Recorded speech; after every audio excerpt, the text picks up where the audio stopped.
Benn. Maldonado, always great to have you back, Ben. I'm really looking forward to seeing what you have to say today or hearing what you have to say today. Hey Dale, it's great to be back. You guys just do a wonderful job. I love listening every morning and always before my interview with you, I listen because the several of the themes that I'm going to talk about are sort of woven through your guys' discussion. So it's really cool. Okay, well, let's roll. All right, let's roll. Let me share my screen.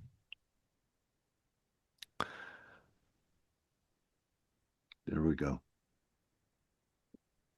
There we go. So today, let's just quickly, briefly go over what we're going to discuss and talk about, and then you can come up with some your angles and your questions because they're always great and they draw out more information. So it's really good. So first, we're going to review the bigger cycles that we're experiencing right now, and what's happening with them and what we can expect and what we can look for. It's always funny because remember when we first started talking about the epic cycle years ago, Dale, it's a 400-year cycle, and they were like, people Right. were like, how can you trade a 400-year cycle? Well, we'll show you the results. We've been talking about gold and silver and Bitcoin for a while as epic cycle plays, and they've just been doing really, really well. So Yep. we'll touch on that. We'll touch on the war cycle, the real estate cycle, which is kicking in, and I think this has serious ramifications for the economy going forward. So we have to look at that. And then a new discovery I have, I'm calling it the Black Swan cycle because it's a window where unexpected events, provocative events happen, and we'll go back in history and look at some of the things that have happened in that window that we're in right now. I'm also going to do a little bit of time and price analysis, Gann analysis, where using the squares, showing where when markets get to certain points, one being where we are right now, certain markets, especially the risk markets, it becomes a decision point, right? We're either going to reverse or we're going to, continue higher, accelerate, and sort of the melt up will continue. And we're at one of those points now. And I think knowing those levels can help you and the traders out there know, okay, what do the odds favor, right? And where do the odds flip? Because that's what we really want to know. We just want to create that edge. We have a Rebel Yell cycle hit this week, so we'll review that, and then we'll cover a few markets that people can look at to capture some of these cycles and these events that are happening. Take advantage of them. Cool. So the epic cycle is the what I call the real great reset. We're at the end of one epic, which is a 400-year cycle, and we're transitioning into the next epic, which is like 2027, 2028. Where we are right now, and I think everybody can relate to these things that are happening that and how we feel collectively and individually. We're moving into the unknown because things are changing, right? Everything that we've depended on is no longer reliable. You guys were having a discussion about the BLS data and the commissioner. It's a perfect example, right?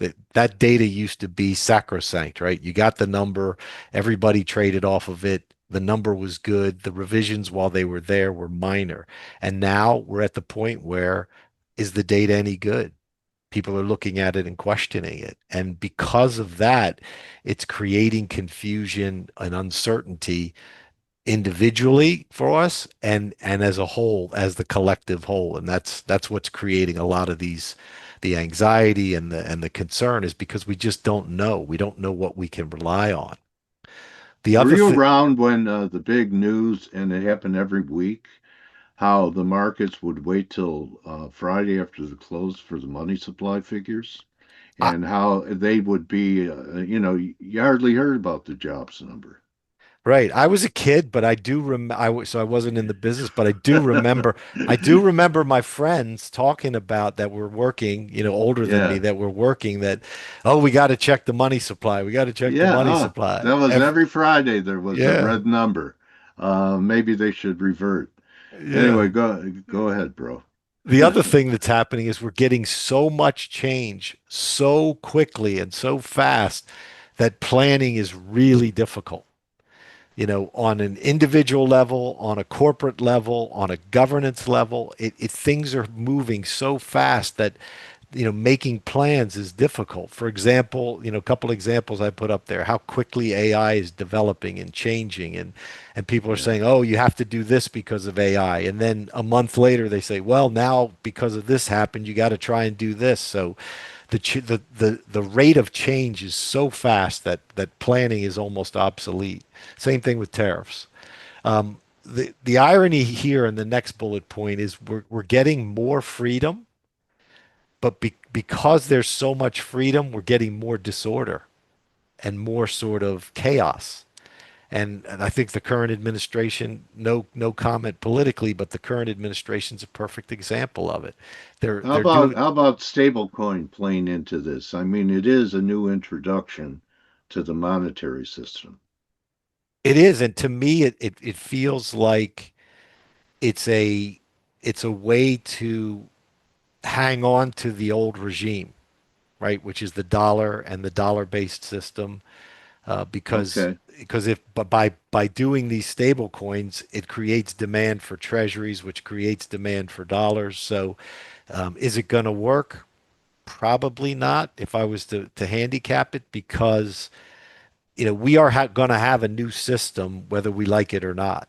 It's just how we get there and how we get to that new system. And I don't know what that system's going to be or how it's going to, operate, but it's not going to be the same as we've had for the last, 100 years, 50 years, 200 Yeah, years. I've been reading some things. I really don't understand it. It's outside of my wheelhouse, but that it could cause some chaos. Yep, Trying to, even though it's the same system, it's a derivation of the system, right? It's a way that's right. to eliminate cash, part of the war on cash. Yeah, and I agree with you, Dale. We are going to have more chaos and more confusion because the Well, the I'm confused already. what we're moving into is unknown, right? It's the big unknown. How's it Yeah. going to be? And I think this is what's partially creating this existential mood in society. And if you look at every single issue that comes up, oh, the democracy is on the ballot, or we're fighting for this or we're fighting for that, but we're not fighting for whatever specific issue it is. It's all these existential positioning that people are putting. Every issue is existential, and I Yeah. don't think that's going to get any better. Yeah. And we hear the word unprecedented quite a bit lately. Most important election you'll ever have. I've heard that every year, every election for the last, what, 20, 30 years. Yeah. Yeah. So anyway, the war cycle. This is one where I think we've all kind of gone to sleep on it because, the wars are have been something like the U.S. bombing Iran. It's real quick and then it's over. It's real quick and then it's over. The thing I'm looking at Well, is Ukraine wasn't, no. and still the market ignored all negative geo events. Yep. It's immune, and I think that recency bias is that it doesn't matter even if there's a conflict. And I don't know that that's going to hold, right? Instead of looking at how quickly they end, I'm looking at how many are popping up Yeah, all over every the week. place. It's like, yeah, Who I mean, who it's like would think whack-a-mole. Cambodia and Thailand? I India mean, and Pakistan. I mean, yeah, all of these things everywhere. They're just popping up everywhere. It's because we're in this sort of elevated probabilities where people resort to kinetic action. They resort to violence, and it's this. It's because the might is right is the philosophy right now. And you're seeing that in policy, you're seeing that in these skirmishes, you're kind of seeing it in everything. nuclear subs that were probably already there, but Yep. announcing it. Yeah. I mean, it's like people are calling it bullying, but it's more of, I think of it more of, people feel that, okay, if I'm stronger, I can push you around. Might is right, and that's the attitude. The other term I would think, it's like the in the Wild West, in American history, the gun ruled, right? It was Yeah. whoever had the fastest gun ruled, and we're getting to that sort of same era Now that it's now. hypersonic missiles. Right. That's a fast gun. it's about who has the best weapons, right? Yeah. Um, the thing that we're seeing not only in politics but in relations, international relations, is there's only interest in having a dialogue if there's agreement on major issues. If you don't agree with me, I'm not going to talk to you. If you don't buy into what I'm saying, I'm not going to talk to you. And I think that's why we're seeing very little compromise, whether it's in, local politics or national politics here in the country, or in international relations. It's escalation over compromise. And I don't know how that's going to change given the fact that the cycles are not supporting it.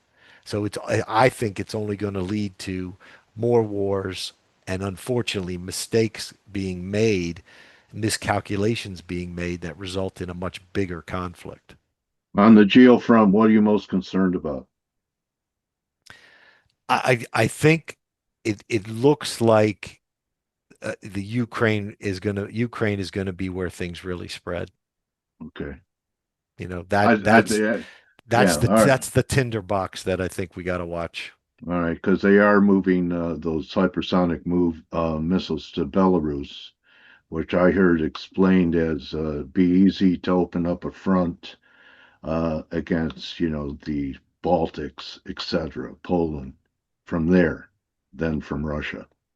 I mean, we're not that far from direct conflict. That's why I say that's the one to watch. Okay, all And with right. this, only escalation and no compromise, I think we're, one mistake away from full blown conflict. The real estate cycle is a big cycle. It's approximately 20 years.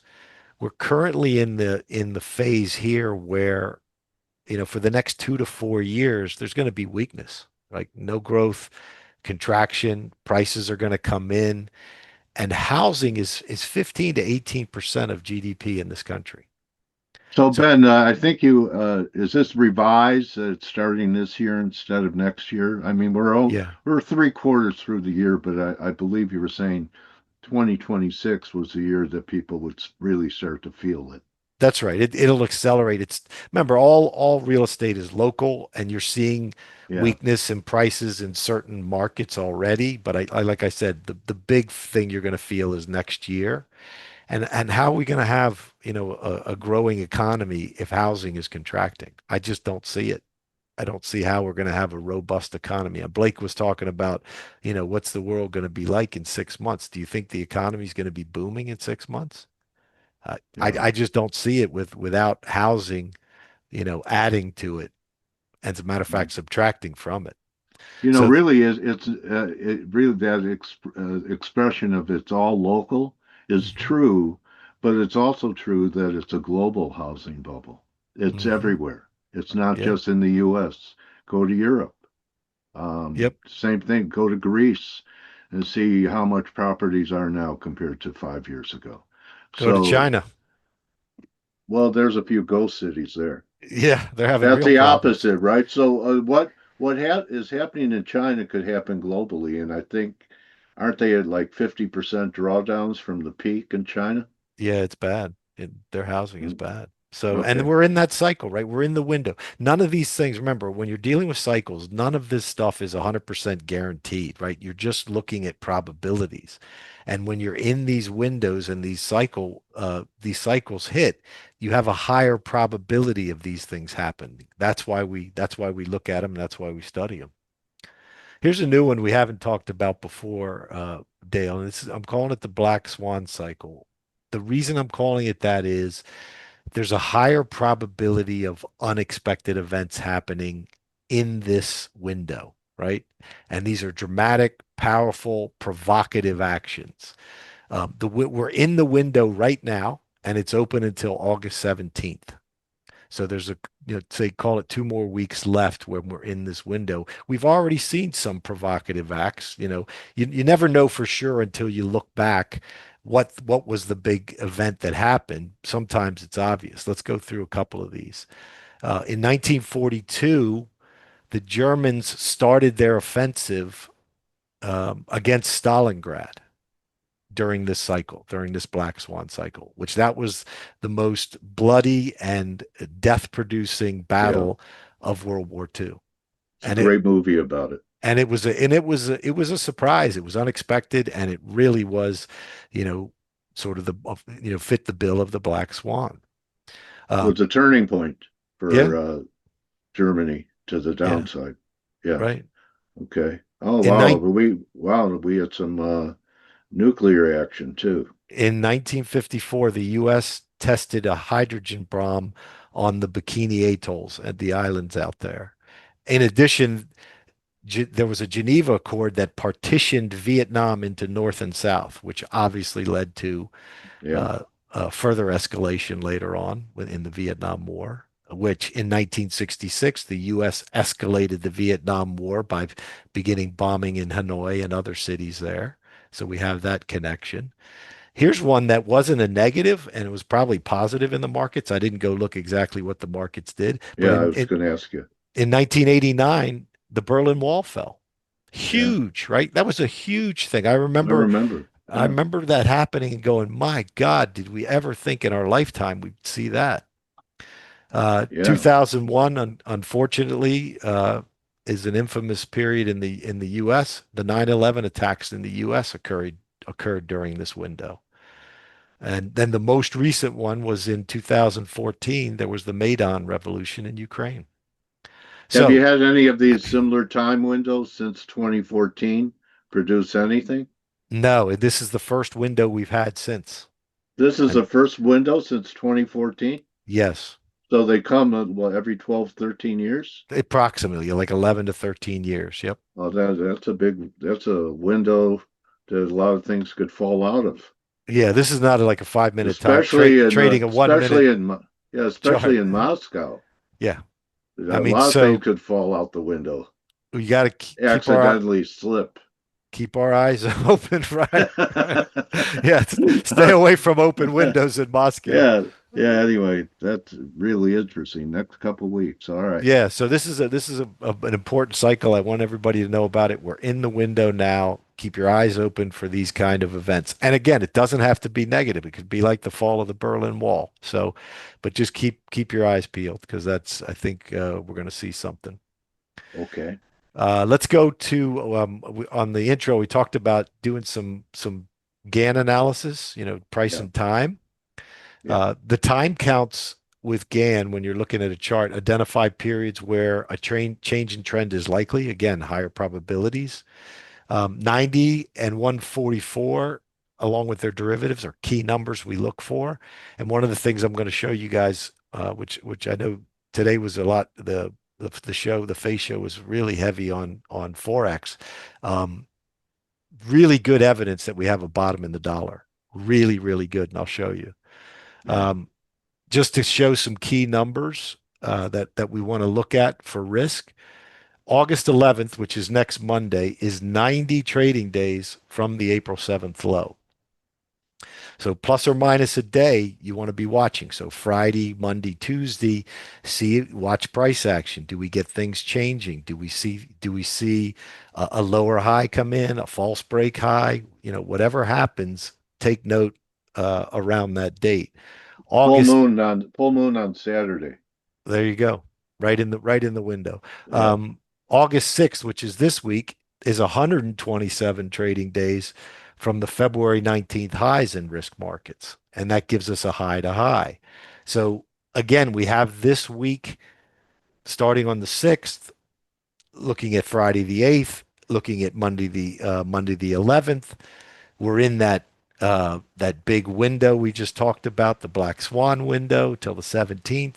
A lot of things are converging in the next week and a half. So we got to be uh, aware, Alert. and maybe even be short. Like the price action we got on Friday. That's usually the precursor. Go look at other tops. Go look at other places where the markets have pulled back, and we'll show first you get the move down, then you get either a lower high or a false break high, then you get the real big move down. So that's what we're looking for to see if that sort of manifests. Looked like a stop hunt to me on Friday. Yeah. Let's Took look out at the Yeah, go Yeah, ahead. let's look. We looked at time. Now let's talk about price. A lot of the work I do and the technical work I do, I use Gann squares, and you use these because they give you areas where, support or resistance is likely.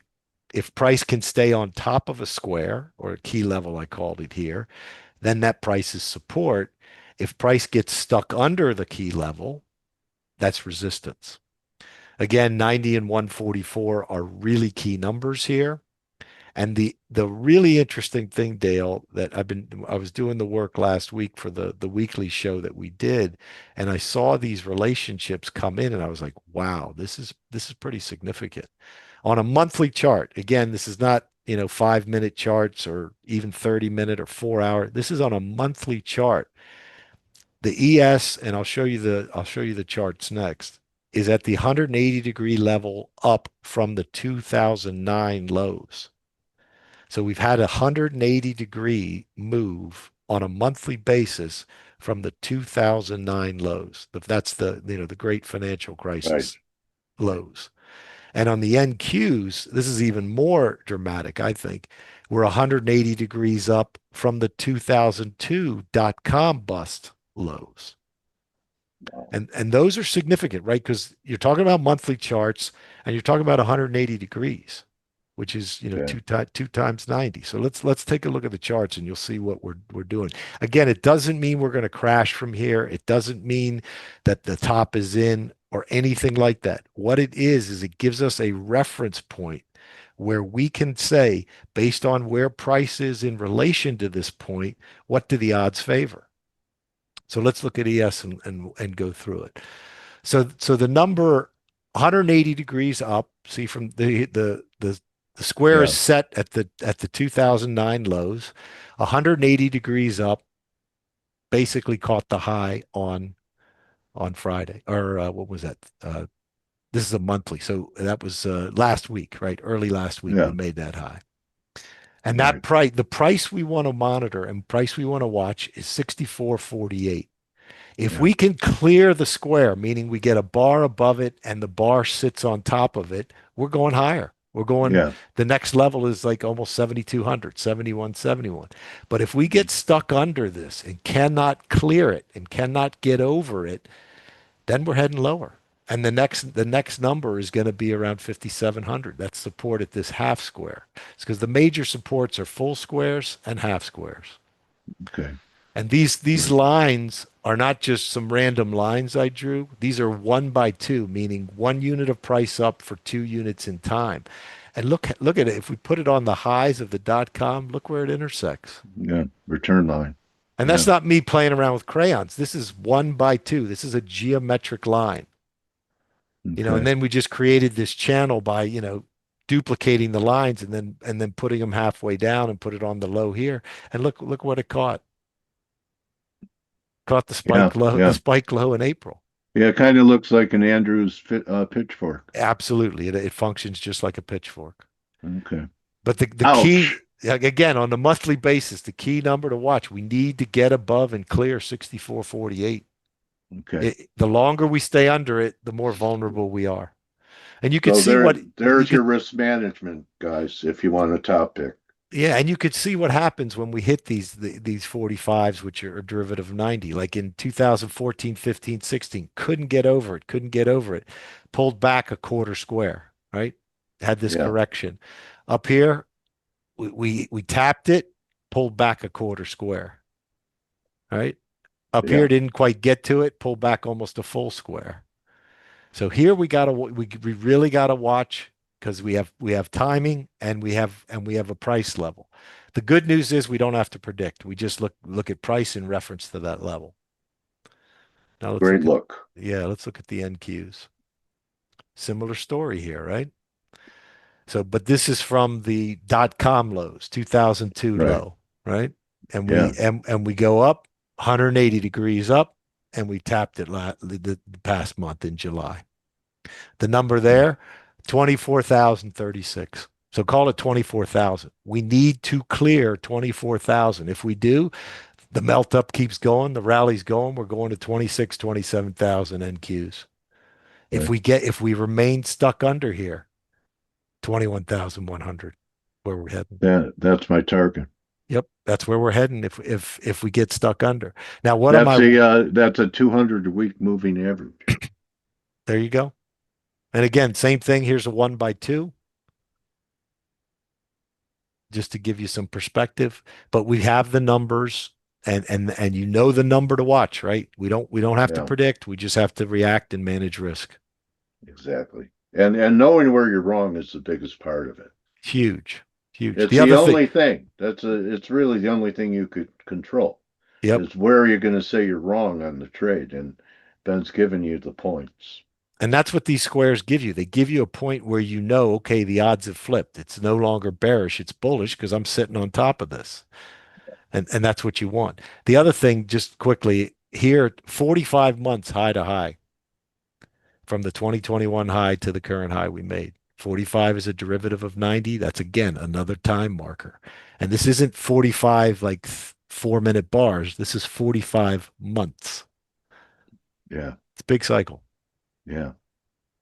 All Great right, look again. let's go to the Rebel Yell cycle. We introduced this either last show or a couple shows ago, but I want to make sure we give you an update. It's a swing trading cycle, 2 to 12 weeks in duration. It identifies potential turning points or acceleration points because sometimes, again, you have to use technicals here because if we hit that timing point and we start making or we continue making higher highs and higher lows, we're going higher. The next cycle hit is August 6th. So why am I bringing this one up, Dale? Again, it's another cycle that's firing off in this next Window. week and the window, right? Again, it just means pay attention because we don't know what's going to happen based on the cycle, but we do know the cycle's coming. These vertical lines are the recent iterations. Back here was crazy, right? In 2025, early 2025, it was nailing the turn with a big move after. These other ones have been sort of sideways or just kind of continuing the melt up. This one, if you look, has been totally sideways. But we have another one coming in on the 6th, so we want to watch price action going in and going out of it, to see what it tells us. Okay. The epic cycle plays, I briefly alluded to them: gold, silver, Bitcoin. I want to spend just a little time on gold because I know you guys were talking about it. This is what gold is really doing right now. It's doing a triangle. And the triangle is a high level consolidation. Look what it did after this triangle. Look what it did after this triangle. It does these consolidations and then goes. Again, we don't have to predict. As long as we're below 3,500, the pressure's down to 3,100, and 3,100 is 180. As long as we're above 3,154, it's bullish. Now I know you've been bearish, Dale, but you're bearish tactically, and I think that's great because you're kind of playing the bounces in the triangle. But bigger picture, again, this is a monthly. This is another high level consolidation, and we know where we're wrong. 3,154 correction is on, right? And we could head Okay, so I want to ask you about that. Why couldn't we go one more half square underneath the 3,100 and still be in a bull market? 100% will be. Okay, Absolutely. and where is that next half square under 31? 2794. Okay, And that's if we get stuck under 3154, you're absolutely right. That becomes the target.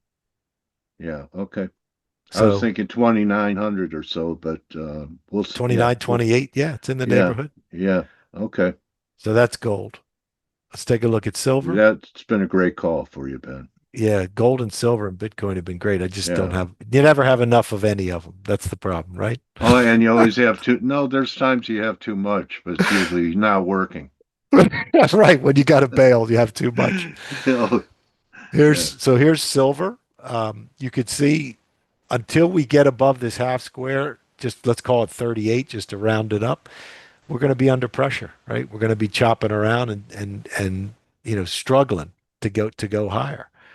But as long as we're above this 2666, it's bullish. Yeah. Yeah. We're not going below there. No. So, Yeah. but if we clear 38, it's $50 silver. We're going to 50. Interesting. All right. Yep. That's Nice. silver. Here's Bitcoin. Let's give you a couple of the key numbers in Bitcoin. The key one to watch right now, called it 111,000. Yeah, because that's the prior high, right? And As long as we're above that, we're going to 130, which is the half square up here. okay, yeah, 110's the prior high. Yep, To me, that's critical. It holds for the near-term bull case. absolutely. And again, we could correct all the way down to here to 74,000 and still be bullish because we're sitting on top of all this. Right. We're just talking. This is a way to tactically manage your risk using these numbers, right? If we get stuck below 111, you got to step aside and wait till it clears again, or it gets down to the 93 and clear and holds here, and then you can do it. Because remember, all of these full squares and half squares are both support and resistance. It's just a reference to price. Okay. All right, let's look at opportunities.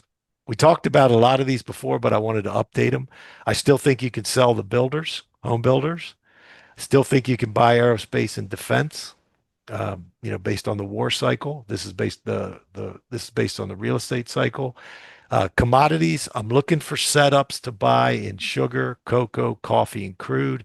And we'll talk about the dollar last, why we think the dollar's bottomed out for now. Okay. Look at the home builders. The setup doesn't get much better than this, right? We talked about this one up in here, had a Hmm. nice move down to the full square, held. When it holds, okay, this is now your support, and you can see why, right? Yeah. Sure Previous can. high.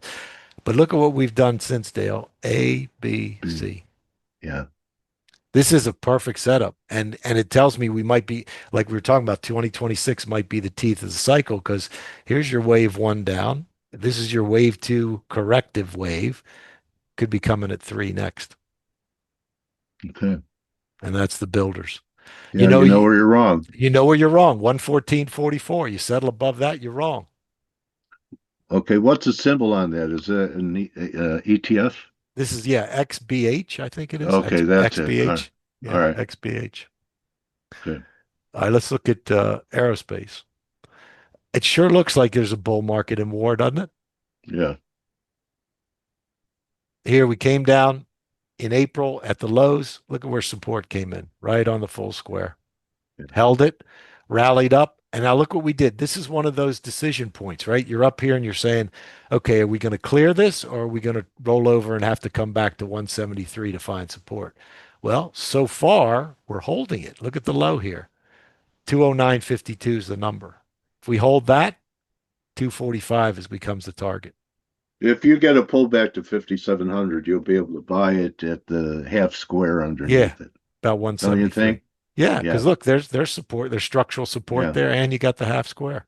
Yeah. So, I mean, on this correction in the market, people should have shopping lists of things that are demonstrating relative strength, like semiconductors and Yep, air defense, and be a buyer of those on the dip. yep, yep. Okay. Let's quickly go through the commodities. Here's sugar. Uh, Obviously, it's hard to call a bottom. This would be like knife catching, but what I'm looking at is we did 90 from high to low. That's good, right? That's a good time count. We had a spike down and bounced up. What I'm watching here to see is can we get a higher low? We held the half square at 1537. Do we get a higher low? Like look at a daily time frame, so you have a little more granularity. If we get a higher low in reverse, that low's good. And we got the spike and the reversal you like to see. So it's showing signs. We just need a little more evidence of a first higher low. Yeah. And so maybe that whole thing was wave one, and this whole pullback is two in Yep. sugar with a higher high. All Hey, right. here's a Dale special. I'm looking at this as a potential three drives, right? One, two. Yeah. Do we Get do one we have more. one more? If I Uh, saw the RSI, I'd be able to tell you. yeah. But yeah, the form is there though. So again, we had a square out here at the low. There was a nice square here at the low. We held above this full square. We reversed. Now we're looking to see, do we get a higher low on a pullback and then get the launch here that's possible going up into new highs. Yeah. So Okay. cocoa's on the radar as well. Mandy's upset. Coffee.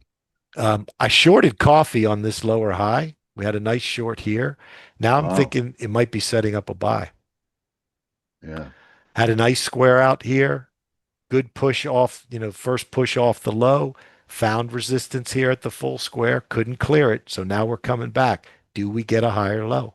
If we get a higher low, you take the trade and see if you can get a push. Yeah. So there's some tariffs affecting coffee too, right? For Yep. Yep. Brazil. For Brazil. Yep. Yeah. So I don't know what impact. I think it's going to, we're going to pay more for coffee. Most likely. I Yeah. mean, but again, we've got the levels where we know we're wrong, where we know the decisions need to be made, and when the decision's made, it's bullish or bearish. The key one here is 305. If we sit on top of 305, that means we got the low in and we're going.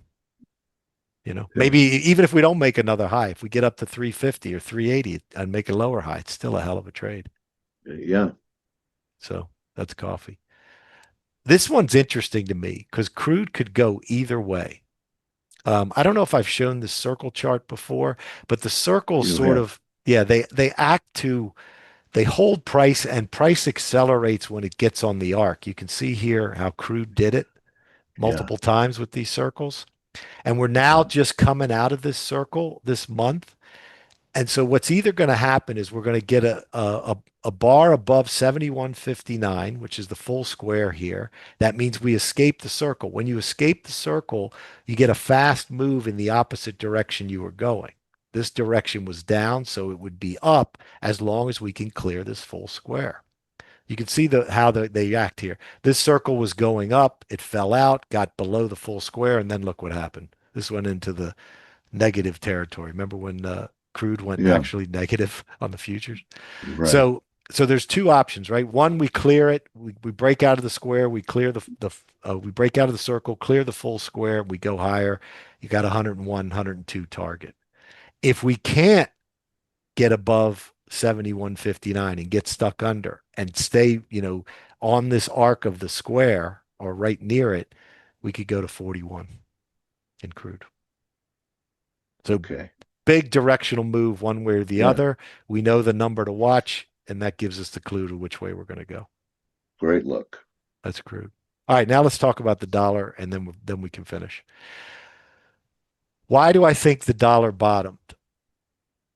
From the highs in 2022 to the recent low, we did 144 in price and 144 in time on a weekly basis.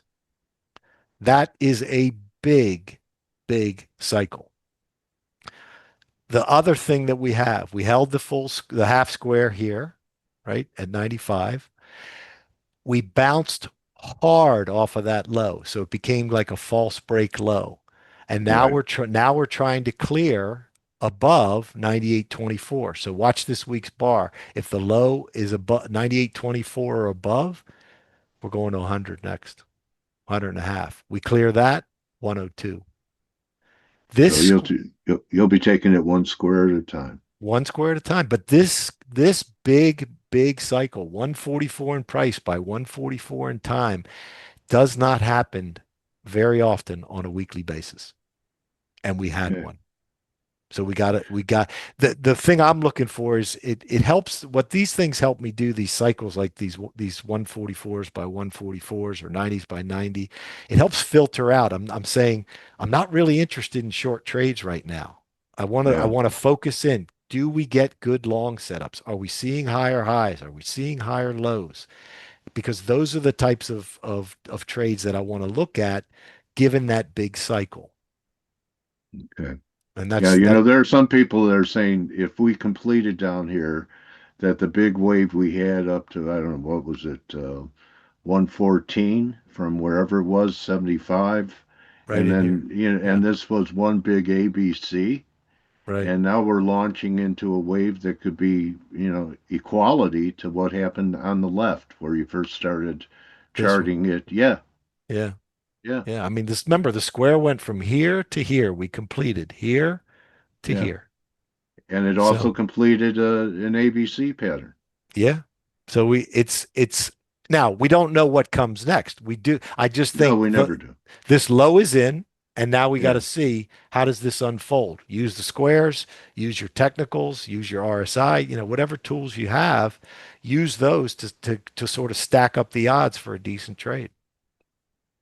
What a great presentation with so many actionable ideas, and I recommend that you follow Ben at the minimum and watch his videos. Yeah, we put these videos out. If you look here, it was 4 weeks ago was where we called the bottom in the dollar on that square. You can go check. It's all there. All the videos are there. You can see they're time stamped and everything. So it's not post hoc trading. This is good analysis based on probabilities.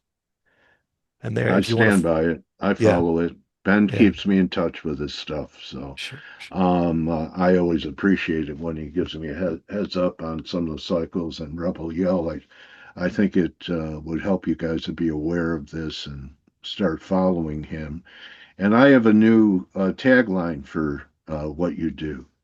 You're actually like a homeopathic trader because the most important part of your analysis is what I call, or what others call, the tincture of time. Mm. Yep, very good. Time, the tincture of time. They use, tinctures to heal people. And anyway, tincture of time. Time is a healer as well. And so that's why you have to be patient. You can't make the, secondhand spin around faster or have one of those calendars like in the old movies where a wind would blow about a year of days off the calendar. Right. Remember those, buddy? Yeah, yeah. Anyway, really some outstanding things to and areas and risk. It was great timing to have you on today, buddy. Oh, it was fantastic. It was absolutely. That's why when you sent out the notice, I was like, oh yeah, I got Dale on Monday, and I was like, this is a perfect time, Yeah, absolutely perfect time to talk about it. So I outstanding. appreciate it, Yeah. Dale. So follow my trading warrior brother, Ben Maldonado, at Ben Maldonado on X, and go to his YouTube channel, Plus3 Forecasting. And I'm telling you that during these times, uh, it helps to have a guy that looks at macro and monthly charts, something 99% of you never do. So that's going to be a wrap, everyone. You could always replay this interview if you weren't taking notes, and you could join the team. Gosh, I think they're already running. I ran into their time uh, on the morning edge, and see everyone for Turnaround Tuesday. Thanks again, Ben, my trading warrior brother, for edifying faith once again. Appreciate you, Dale. I always love your show, and the work that you guys do in edifying traders is fantastic. Oh, there you go. Don't just count your squares, count your blessings. Mandy is, she's challenging me.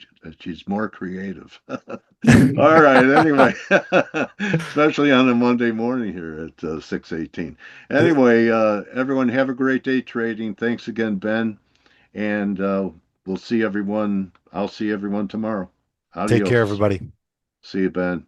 See you, Dale. Bye. Hey traders, this is Blake Morrow with Forex Analytics. Thanks for stopping by our YouTube channel.